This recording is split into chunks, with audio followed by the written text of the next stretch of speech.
پھر ان کے ساتھ جو کچھ ہوا وہ اس لیے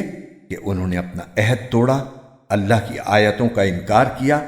انبیاء کو ناحق قتل کیا، اور یہ کہا کہ ہمارے دلوں پر غلاف چڑھا ہوا ہے۔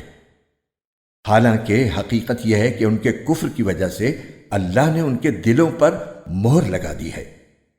اس لیے وہ تھوڑی سی باتوں کے سوا کسی بات پر ایمان نہیں لاتے، اور اس لیے کہ انہوں نے کفر کا راستہ اختیار کیا اور مریم پر بڑے بھاری بہتان کی بات کہی، اور یہ کہا کہ ہم نے اللہ کے رسول عیسیٰ ابن مریم کو قتل کر دیا تھا، حالانکہ نہ انہوں نے عیسیٰ علیہ السلام کو قتل کیا تھا، نہ انہیں سولی دے پائے تھے، بلکہ انہیں اشتباہ ہو گیا تھا۔ اور حقیقت یہ ہے کہ جن لوگوں نے اس بارے میں اختلاف کیا ہے